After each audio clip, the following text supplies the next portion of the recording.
Proverbios 14. He dado la introducción y nuevamente la quiero decir que el libro de Proverbios vimos los primeros 9 capítulos en donde Salomón está dándonos la introducción a Proverbios, hace una exaltación de la sabiduría, nos da varios consejos, pero los proverbios en sí empiezan a partir del capítulo 10. Es un tanto difícil estudiarlos en el sentido de que cada proverbio no están conectados como cuando estudiamos un libro, ¿verdad? Que viene una idea desarrollándose. En los primeros 9 capítulos sí era así, pero ahora aquí en estos proverbios, cada proverbio es una idea que a veces no está conectada con la anterior, ¿verdad? Entonces, eso lo hace un tanto difícil. A mí me gusta estudiar la palabra de Dios, tomar un tema y desarrollarlo, pero con los proverbios es como que son capsulitas, pero es ¿saben qué? Es tan importante leer los proverbios que varios de los eruditos exegetas bíblicos y maestros de la palabra recomiendan leer los proverbios todos los días, un proverbio diario por lo menos. De esa manera cada mes estás leyendo los proverbios todos, aparte de tu lectura de la Biblia, porque son cápsulas de conocimiento y de sabiduría prácticas para nuestra vida. La sabiduría que Dios nos da es una sabiduría divina. Hay sabiduría terrenal, animal y diabólica, según nos dice también Santiago. Y el mundo, eso es lo que ellos nos enseñan. Lo escuchamos en las canciones, los vemos en los programas de televisión. Gente que nos da consejos, pero no necesariamente son buenos consejos. Son consejos de acuerdo a su opinión.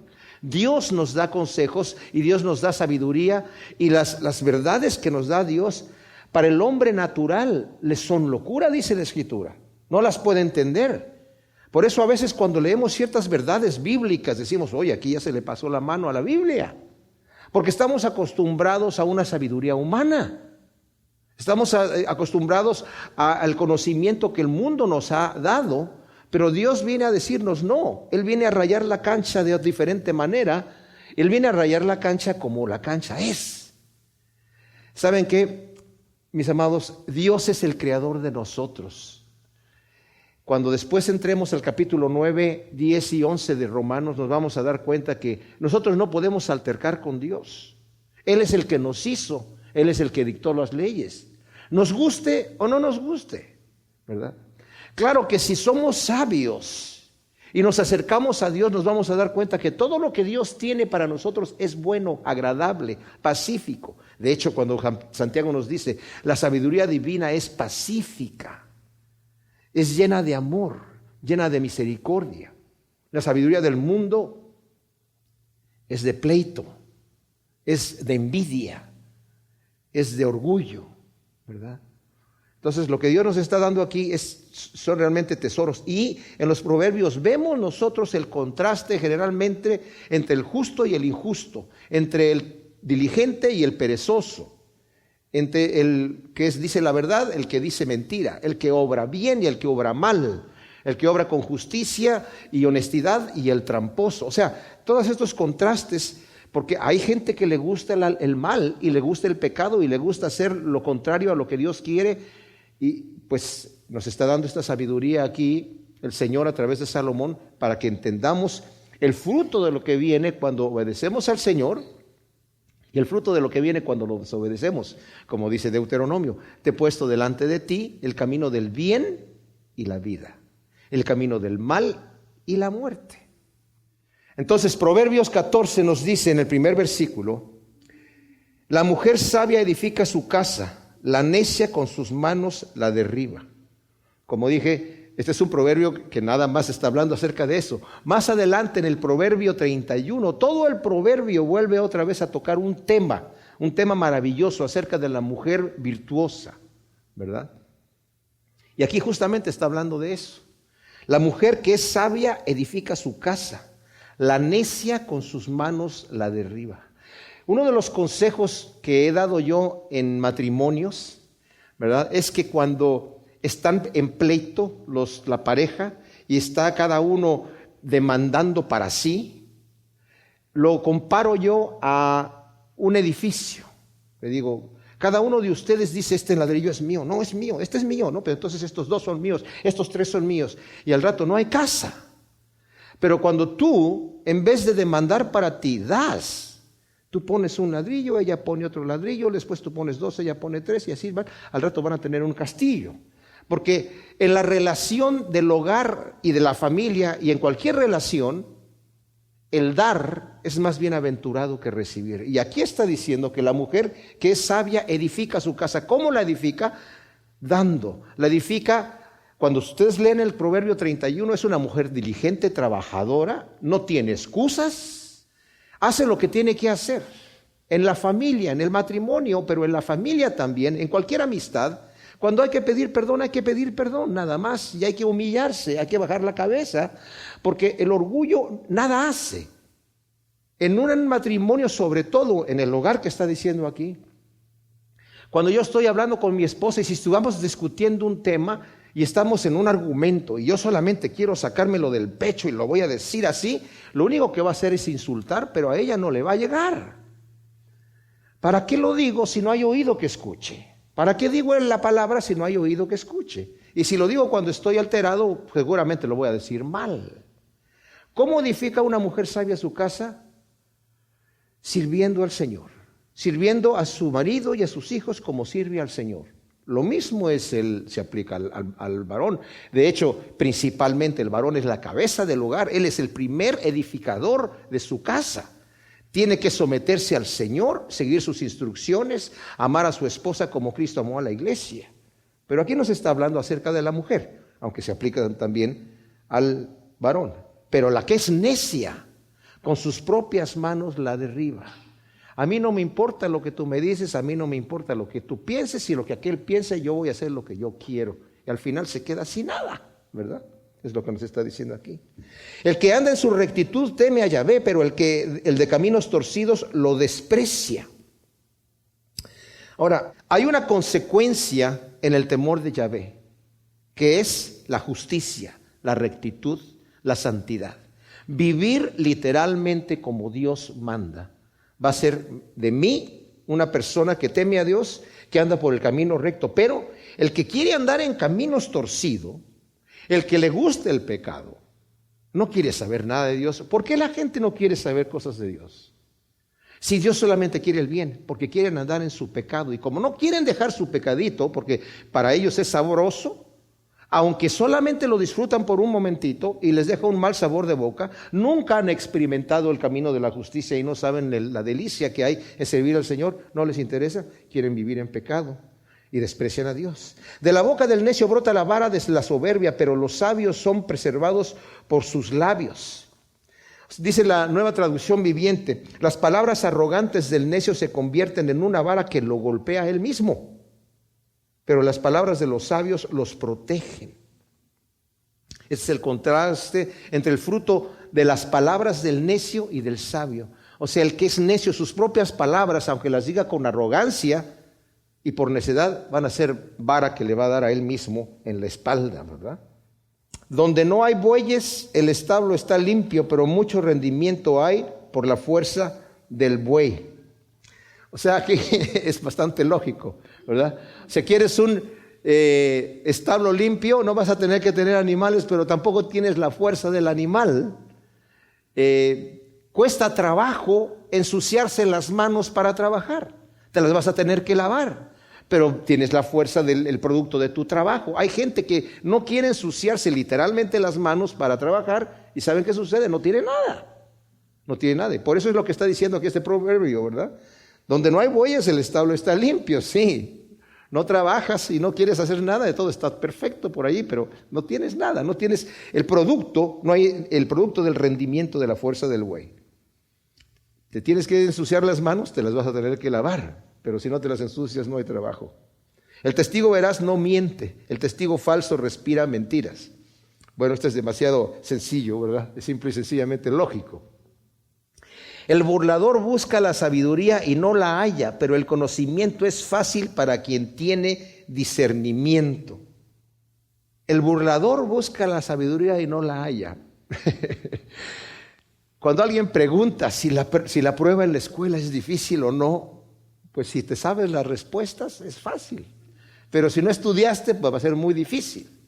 Pero la persona que quiere saber la verdad, que quiere abrir su mente para recibir el conocimiento y la sabiduría de Dios, el Señor le va a dar esa sabiduría. El que tenga falta de sabiduría, pídala a Dios y Él les va a dar y abundantemente y sin reprocharle nada, dice la Escritura. Incluso las cosas de Dios, nos dice en 1 Corintios, tienen que entenderse espiritualmente. Por eso es que las verdades que nos dice la Escritura para el hombre carnal le son locura. Tiene que negarse a sí mismo, tiene que humillarse y dejar que el Señor le muestre las verdades como son, porque nuestra mente carnal no se sujeta a la ley de Dios y tampoco puede sujetarse. Y el que es burlador, el que se quiere burlar, Dios no le va a dar conocimiento.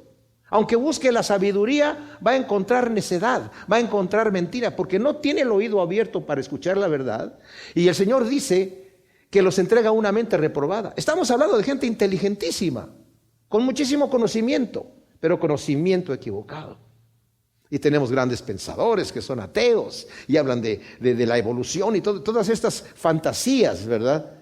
Todas estas imposibilidades científicas, y se dicen científicos, quebrantando toda ley científica, exponen su teoría a la cual la quieren empujar como si fuese ya una ley.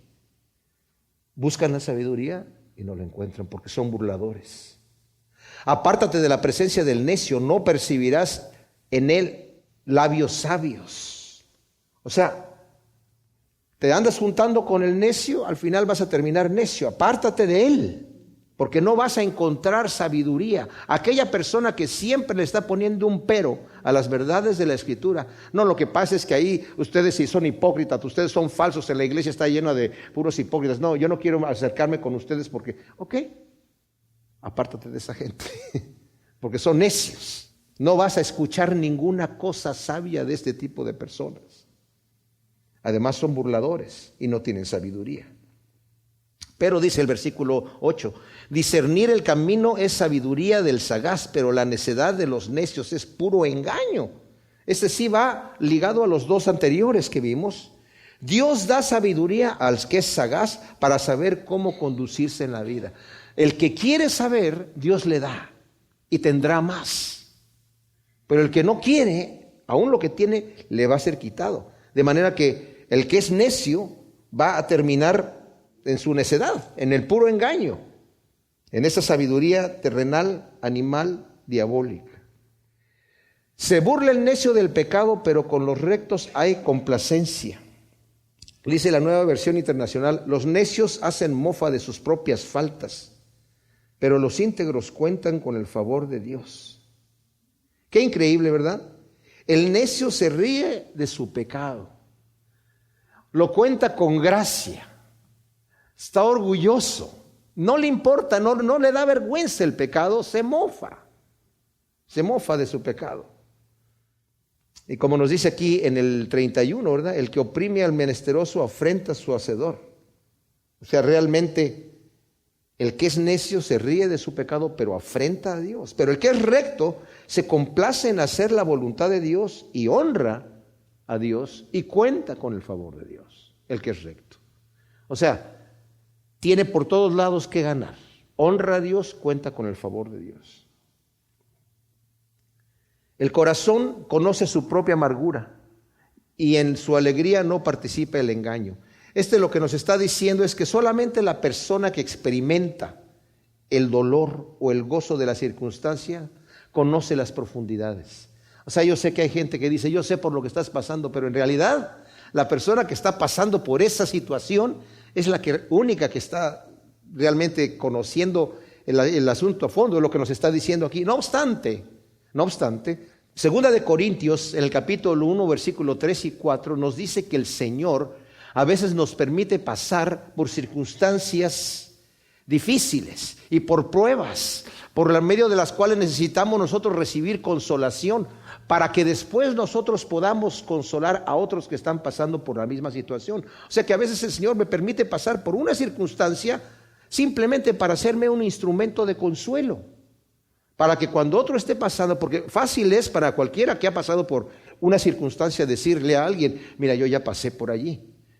Y qué descanso hay para la persona que está pasando por alguna circunstancia grave, saber que la persona que le está aconsejando ya pasó por allí también. No es un extraño, pero de cualquier manera, solamente la persona que está pasando ahí en ese momento sabe la profundidad de su propia amargura o de su propia alegría. La casa de los malvados será asolada, pero la tienda de los rectos florecerá. O sea, al final los malvados van a perecer del todo. Tal vez aquí, como vimos en el Salmo 73, Asaf está hablando acerca de que tuvo envidia del perverso que prosperaba porque él se sentía que se estaba muriendo. Y dice, en vano he yo limpiado mi vida, en vano me he cuidado porque ahora veo al perverso que está viviendo mejor que yo, vive sano. En cambio yo me estoy muriendo. Dice, y fue para mí un tormento pensar en esas cosas hasta que entré en el santuario de Dios y al estar en la presencia de Dios se dio cuenta, ¿qué fin tiene el impío? Su fin es la condenación eterna. Pero aunque yo esté pasando por circunstancias graves, sé que al final la tienda de los rectos va a florecer y la de los malvados va a ser asolada. Luego este 2 es tremendo. Dice, hay camino que al hombre parece derecho, pero su fin es camino de muerte. Cuando no dejamos que Dios nos dirija nuestros pasos conforme a su palabra, que es sin error, cualquier camino nos puede parecer bueno. Si no escuchamos lo que Dios nos dice, estamos abandonados a nuestro propio criterio. Y dice Jeremías 17:9, el corazón del hombre es engañoso más que todas las cosas, está enfermo sin poderse curar. ¿Quién lo conocerá?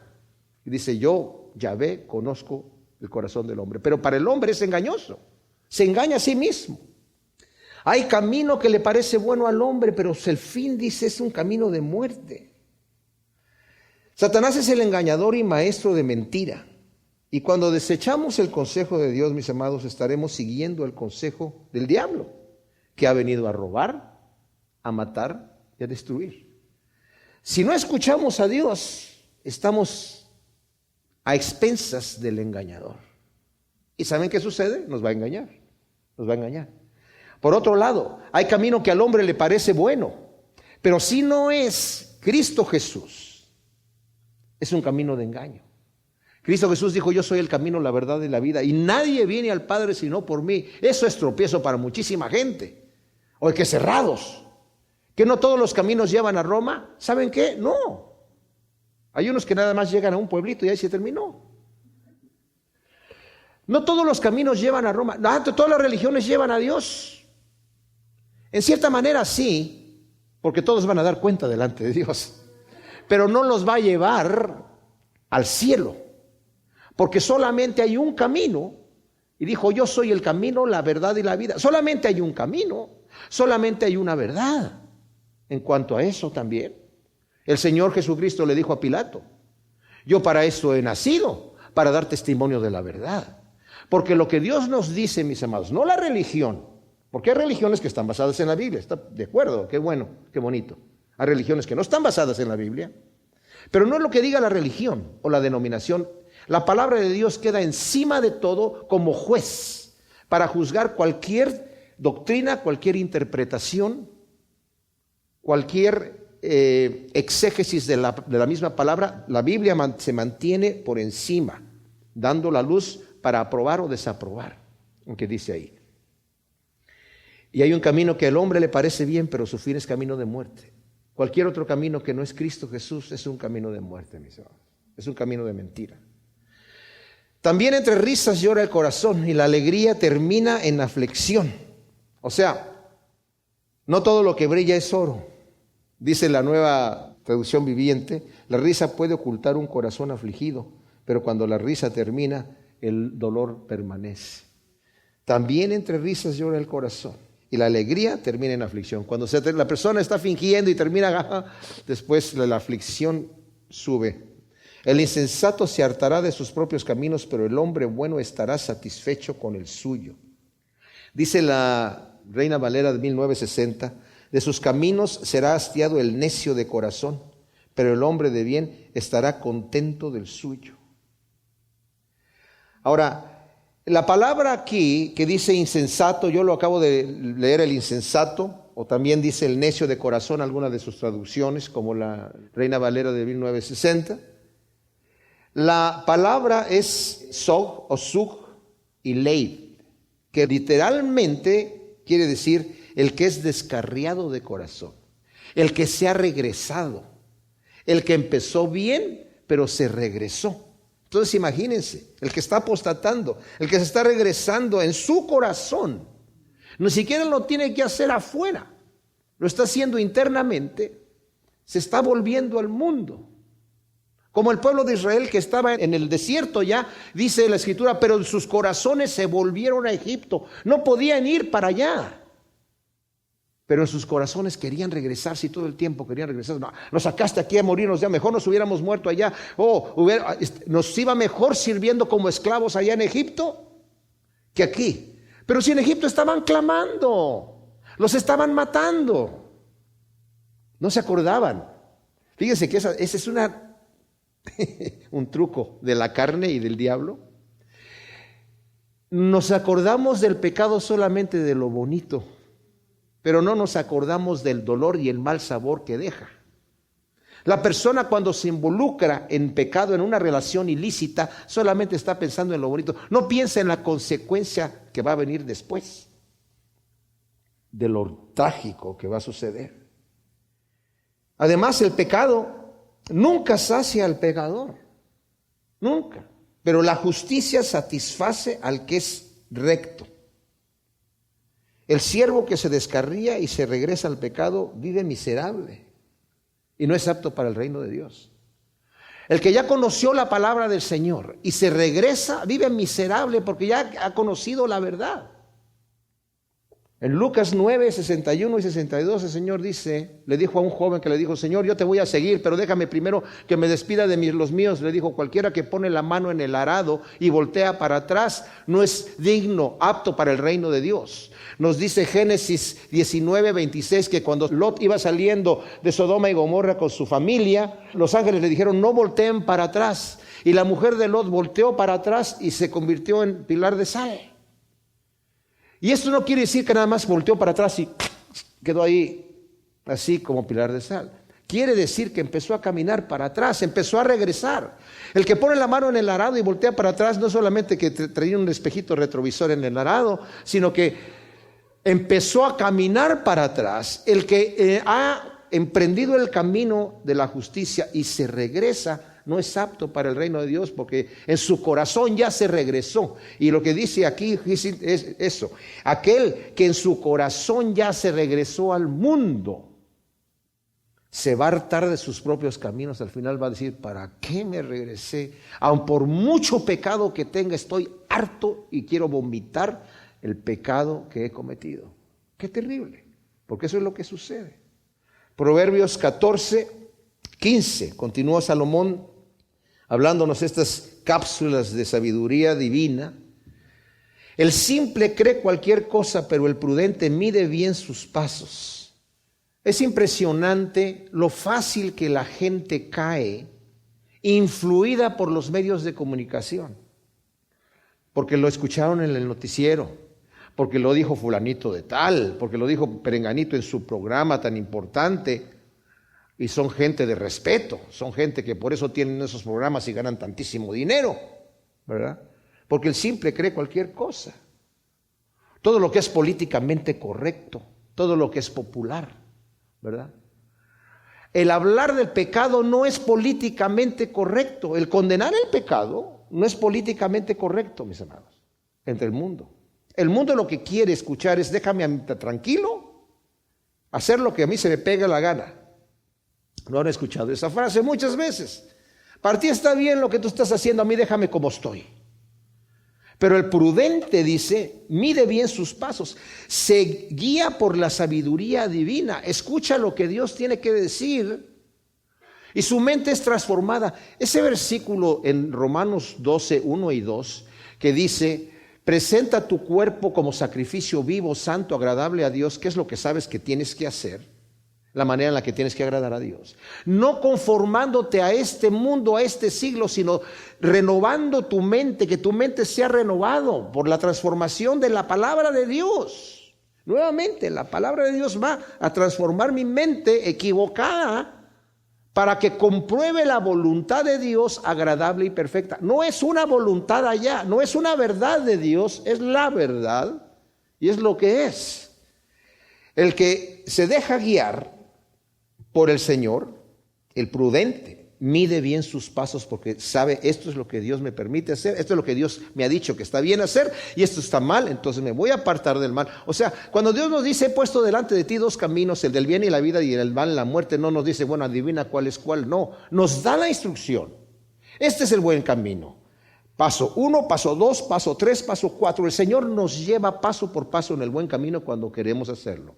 Pero cuando no queremos andar en el camino de la justicia, nuestra mente se confunde y viene a ser una mente reprobada y al rato voy a creer lo que se me pegó la gana.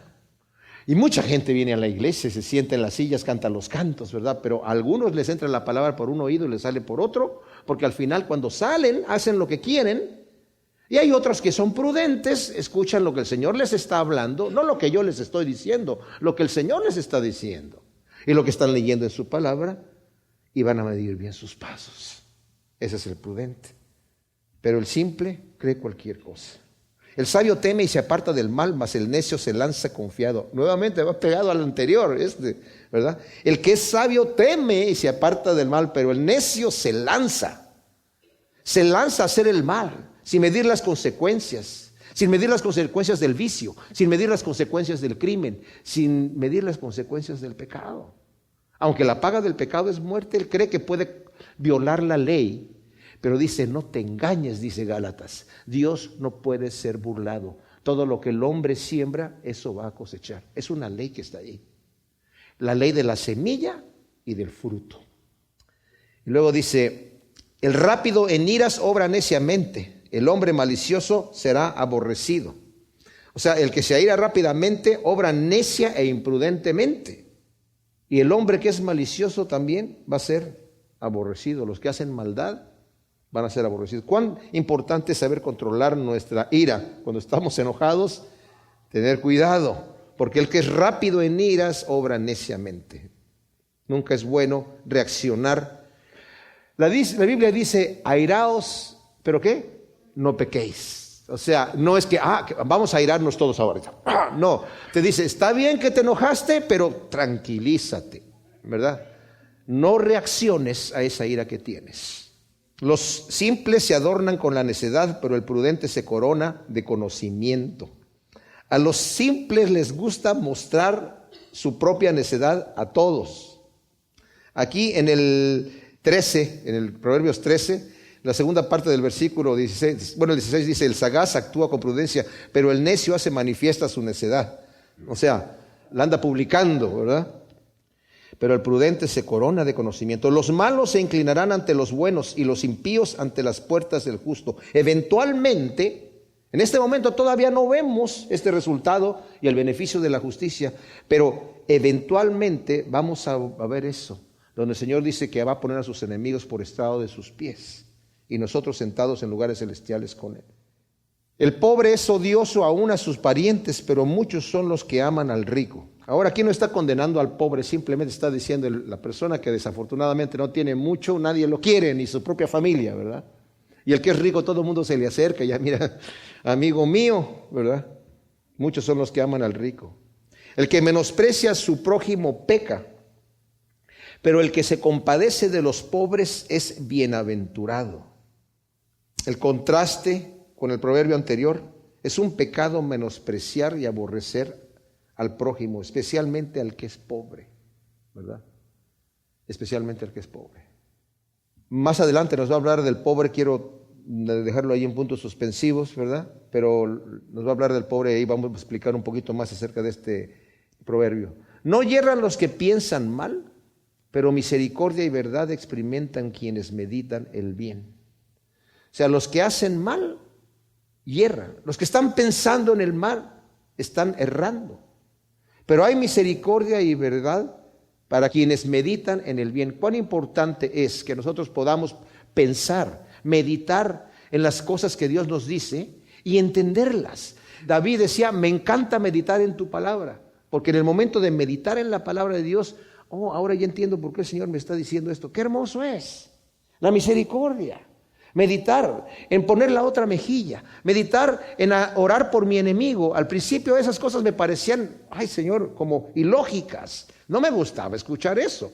Pero después de meditar digo, qué hermoso es perdonar el agravio. A Dios le gusta perdonar. Y si nosotros somos cambiados en nuestra mente carnal por la mente espiritual que Dios nos ofrece, según nos dice 1 Corintios capítulo 2, entonces vamos a entender las cosas de Dios, las vamos a experimentar y las vamos a vivir con gozo. Vamos a experimentar el gozo, fruto del Espíritu Santo. ¿Por qué? Porque misericordia es verdad para aquellos que meditan el bien. En toda labor hay fruto, pero la charlatanería solo trae indigencia. O sea, el trabajo honrado produce su fruto, pero hay gentes que solamente les gusta hablar. ¿Qué, verdad? Qué coraje da a veces cuando uno está escuchando a una persona que solamente pone pretextos para decir, no es que yo no trabajo porque me duele el pie. Ay, no es que yo no trabajo porque me canso mucho. Ay, no es que yo no puedo hacer esto. Es que nadie me quiere. Es que yo voy con fulano y ya nadie me recibe. Pura charlatanería. No, es que lo voy a hacer ahora que estoy estudiando y ya me voy a casi un mejor trabajo. Bueno, va a terminar en indigencia, dice aquí. ¿Verdad? Porque es puro palabra, puro hablar, puro hablar, puro hablar. Pero el que se pone a trabajar, hay labor y hay fruto en toda labor, pero la charlatanería solo trae indigencia. Corona de los sabios es su inteligencia, pero la insensatez de los necios es locura. Los sabios se coronan con inteligencia, dice aquí. Pero la insensatez de los necios es mentira, engaño y necedad. El testigo veraz libra las almas, pero el impostor respira mentiras. O sea, el que dice la verdad, aún en su propia perjuicio, libra las almas. Dice la Nueva Traducción Viviente, el testigo veraz salva vidas, pero el testigo falso es un traidor. El testigo falso está buscando provecho para él, pero definitivamente pues es un traidor, ¿verdad? Es el contraste entre el justo y verdadero y el falso hipócrita que busca sacar ventaja personal a costa del perjuicio de otros. El versículo 26 nos dice, en el temor de Yahvé hay fuerte confianza que servirá de refugio a los hijos. El temor de Yahvé, ¿cuán importante es esto? No está hablando del terror. Una cosa sí debemos saber, Dios es absoluto, es todopoderoso. Dice en Isaías, yo hago lo que yo quiero, dice el Señor, lo que se me antoja. Es todopoderoso, sabe todo, es el creador. Y todo este mundo de causa y efecto que está cerrado a mí, está abierto a Él. Mi vida está en su mano. Eso me podría llenar de pavor, porque Dios hace lo que se le pega la gana y no le da explicaciones a nadie. Me podría llenar de pavor si no supiera yo que Dios me ama y ha dado a su Hijo por mí y me ama hasta la muerte. Entonces, en el temor de Dios no es un terror para estar temblando diciendo, ay, me voy a morir. Ahora, si eres un pecador que no te quieres arrepentir, sí. Tiembla y tiembla bonito y tiembla bien, porque hay una condenación eterna, hay un juicio delante de... Cuando el Señor está hablando acerca de su venida, dice, cuando viene el Señor, viene rodeado de tinieblas y de fuego, y temblando la tierra en la presencia de Dios, cuando vengan los impíos. Está escrito que dice, van a decir, caigan sobre nosotros montes y escóndanos de la ira de aquel que viene, del Creador, porque no se han arrepentido. Pero los justos van a brincar como ovejas de la manada, porque viene su Redentor a llevarlos con Él. Y el temor de Dios es sano para el que quiere vivir una vida recta, pero es un pavor para el diablo y los que quieren vivir como el diablo. El temor de Yahvé es manantial de vida. Nos dijo ya en el versículo Proverbio 1:7 y también en el 9:10, es el principio de la sabiduría, el temor de Yahvé. En el 3:7 nos dice que es medicina para tu ombligo. Bueno, para todo nuestro cuerpo, no nada más el ombligo, ¿verdad? El temor de Yahvé. El temor de Yahvé nos dice en el 8:13 es aborrecer el mal. En el 10:27 nos dice, el temor de Yahvé es aumentar los días, te aumenta los días. Y aquí nos dice que nos aparta de los lazos de la muerte. Y aquí la Biblia textual traduce muerte con M mayúscula, de la segunda muerte que la Biblia le llama, de la condenación eterna, del juicio. O sea, el temor de Yahvé me libra del juicio de Dios. Al acercarme yo a Cristo Jesús, ¿saben qué sucede cuando yo vengo delante de Cristo Jesús y lo recibo como mi Señor y mi Salvador?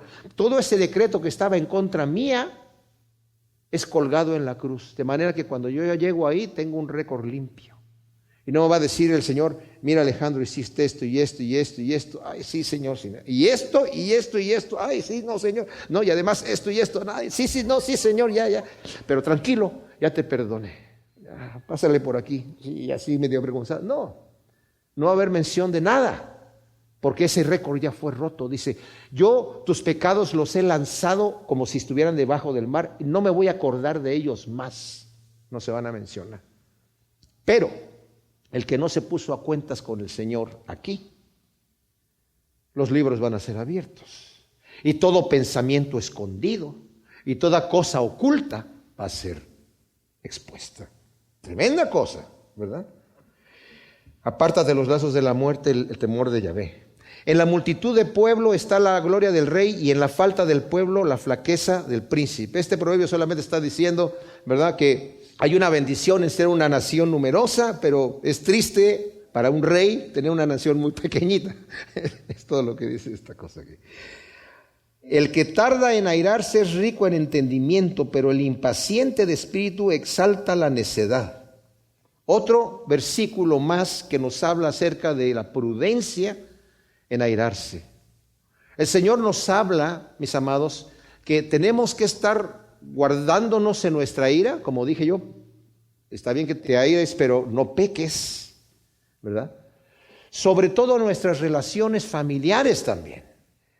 Muchas veces cuando estoy aconsejando una pareja, un matrimonio, y ya el conflicto está a un punto tan alto que ya no se puede ni dirigir la palabra, les digo, mire, cuando se pongan a hablar, digan, mira, mijita o mijito, como les se digan el uno al otro, vamos a hablar, pero no como marido y mujer, sino como personas normales. O sea, con el hecho de que cuando ya está el marido y la mujer, porque ya es el marido y la mujer, inmediatamente empieza, ¡pum!, el golpe y el grito y... No, vamos a hablar como personas normales, que nos estamos respetando. Mira, estamos viviendo en la misma casa. ¿Por qué no la llevamos bien? Como personas inteligentes, ¿verdad? Fíjense que suena muy lógico y muy chistoso, pero en realidad es algo que sucede muy frecuentemente. Y muchas veces uno dice, oye, y esos conflictos tan terribles, porque no se están respetando, no se dan su espacio como personas normales. Se están tratando a patadas y a golpe, y a insulto y a grito, y no avanza, no se avanza la relación. Y como lo mencionamos en la cena de las parejas, eso sucede en cualquier relación, pero sobre todo en el matrimonio, en la relación familiar con los hijos o con los amigos también. Cuando la persona ya está el conflicto, uno de los dos tiene que bajar el switch y decir, ok, vamos a dejarlo allí. Y en un momento ya de paz y de toda tranquilidad y todo tranquilo, cuando no hay exaltación, mira, vamos a platicar, pero como dije yo, como personas normales, vamos a tocar este tema, no te exaltes, vamos a discutir esta situación. Les digo, mis amados, hay gente que se sabe humillar y que se sabe comportar sabiamente en estas cosas y tiene muchos amigos. Hay gente que es intolerante y no tiene amigos, porque nadie lo aguanta y él no aguanta a nadie. El versículo 30 nos dice, un corazón apacible es vida para el cuerpo, pero la envidia es carcoma en los huesos. ¡Wow! Ustedes saben que nuestro cuerpo tiene varios laboratorios químicos pequeños, glándulas, que segregan diferentes químicos. Y nuestro cuerpo hace diferentes químicos dependiendo de la emoción que yo tenga. Si te dan un susto, inmediatamente tu cuerpo produce adrenalina y estás con esa adrenalina para correr, para salir corriendo, para hacer cualquier cosa que tengas que hacer. Y más vale que la utilices porque si no te envenena el cuerpo. Si eres una persona que se aira mucho, te estás envenenando. Hay toxinas que está químicamente comprobado. Hay toxinas que tu cuerpo produce que te envenenan. Pero cuando eres una persona apacible, es vida para el cuerpo. Hay endorfinas que tu cuerpo produce y te ayudan. Un buen espíritu, un buen ánimo es muy saludable. Hay muchas enfermedades psicosomáticas y otras que se vuelven de psicosomáticas a enfermedades reales, simple y sencillamente por la actitud de la persona. ¿Eres apacible? Y aquí dice una cosa que todavía no se ha estudiado, pero como dice el pastor Chuck Smith, yo creo que un día va a salir un reportaje por allí, que se descubrió que la envidia produce carcoma de los huesos, ¿verdad? Pero ojalá, ya la Biblia ya lo dice aquí subrayen ahí para el futuro noticiero, ¿verdad? El que oprime al menesteroso afrenta a su hacedor, pero lo honra quien se apiada del pobre. Estábamos hablando acerca del pobre en el versículo 21. Como les dije, lo íbamos a tocar después. El Señor al fin del tiempo le va a decir a un grupo de personas: venid benditos de mi Padre, porque tuve hambre y me diste de comer, estuve desnudo y me vestiste, estuve enfermo, me visitaste, estuve en la cárcel y también viniste a atenderme. Señor, ¿cuándo te vimos en estas situaciones y te venimos a atender? Por cuanto lo hiciste a uno de estos más pequeños, a mí me lo hiciste. Y a los que estaban a la izquierda les va a decir: apartados de mí, malditos, porque tuve hambre y no me diste de comer. Tuve sed y no me diste de beber, estuve enfermo y no me visitaste. Señor, ¿cuándo te vimos en esas condiciones y no te atendimos? Por cuanto no lo hicieron a uno de estos más pequeños, a mí tampoco lo hicieron. ¿Cuánto más cuando yo oprimo al pobre? O sea, si el Señor se está quejando de lo que no le hicieron, ¿cuánto más el que oprimió al pobre afrenta a su hacedor? El Señor le va a decir: apártate de mí, maldito, porque me golpeaste, me afrentaste. ¿Cuándo, Señor, te vi? Por cuanto se lo hiciste a uno de estos más pequeños, a mí me lo hiciste. Pero va a ser honra. Honramos a Dios cuando nos apiadamos del pobre, porque es como si se lo hiciéramos a Él mismo. Él lo toma personalmente. Por su propia maldad será derribado el impío, pero el justo tiene esperanza aún en la muerte. O sea, como dije, al final el malvado va a ser destruido. Y por su propia maldad va a ser destruido. Dios no va a tener que condenar a nadie. La gente se condena ella misma. Dios ya ha dejado su palabra, ya ha dejado su verdad. El cielo y la tierra pasará, pero mi palabra no pasará. Y como he dicho en otras ocasiones y lo repito ahora, el Señor dice: no los voy a tener que condenar yo en aquel día. La palabra que os he hablado, ella es la que los va a condenar y los va a juzgar. Ya está allí. Si yo no tomo en cuenta lo que el Señor me ha dejado aquí, mis hermanos, para obedecer y respetar, no quiero decir que todos vamos a andar con mucho éxito. No, saben que yo soy un pecador y caigo en pecado muchas veces. Y yo puedo decir, como dijo Pablo, el bien que quiero hacer muchas veces no lo puedo hacer, sino el mal que no quiero hacer termino haciendo. Pero eso no me da excusa para decir está bien que es lo que estoy haciendo. No, al contrario, eso me hace que me arrodille delante de mi Señor y le diga: perdóname, Señor, ayúdame, levántame. Tú sabes que soy polvo. ¿Saben cuándo vamos a dejar de pecar? Mientras estemos en este mundo, nunca. Hasta que estemos delante de Dios. Cuando seamos revestidos de un nuevo cuerpo. Porque aquí estamos gimiendo, como dice Pablo en Romanos 8. Queriendo ser revestidos de incorrupción. Pero tenemos el Espíritu de Dios que, como dice Pedro en su segunda carta, en el primer capítulo, nos capacita para vivir literalmente como Dios manda. Así que no podemos echarle toda la culpa a la carne, porque el Espíritu también mora en nosotros. Y nos dice Pablo en Gálatas 5, no obedezcas los impulsos de la carne, deja que te guíe el Espíritu. Y Romanos 8 dice: si por medio del Espíritu haces morir las cosas de la carne, vas a vivir. Si por medio del Espíritu. O sea, el poder está en mí. No lo tengo yo, pero el Espíritu Santo sí. Así que si cuando yo dejo que el Señor opere, me da la victoria. Luego dice el versículo 33: en el corazón del que discierne reposa la sabiduría. Aún en medio de necios se da a conocer. O sea, el que es sabio, aún los necios reconocen. Y aún lo reconocen cuando tienen que decir: wow. Mira, está bien lo que estás diciendo, pero está bien para ti, pero no para mí. O sea, yo no quiero, estoy de acuerdo con lo que estás diciendo, pero yo no quiero eso. Balaam, Números 24, del 3 al 4 y del 15 al 16, en dos de las profecías que da acerca de Israel, dice: está hablando. El hombre dice, hablando de sí mismo, que Dios le ha revelado su verdad, le ha revelado su palabra, pero era un profeta malo, ¿verdad? Era un profeta que cayó en pecado. Y hablando de sí mismo dice, caído pero con los ojos abiertos. ¡Wow! ¡Qué tremenda cosa! Conocer la voluntad de Dios, pero no quererla. Aún entre los necios el entendido es conocido. Hay muchos necios que reconocen que la palabra de Dios es verdad. Dicen, pero que se quede ahí para otro, yo no quiero. Y eso es terrible. Como le pasó a Balaam. La justicia enaltece a una nación, pero el pecado es afrenta a los pueblos. Ojalá que esto lo supieran los gobernantes malvados. El gobernante justo va a exaltar a la nación, pero el pecado es afrenta para el pueblo. Qué triste ver los pueblos gobernados por gobernantes impíos que solamente abusan y sacan para sí, destruyen al pueblo completamente. La benevolencia del rey es para con el servidor prudente, pero su enojo contra el que lo avergüenza. Aquí habla personalmente del rey, ¿verdad? Pero aplicándolo nosotros al Rey de Reyes, Dios honra a los que lo honran, pero los insensatos y los rebeldes serán destruidos.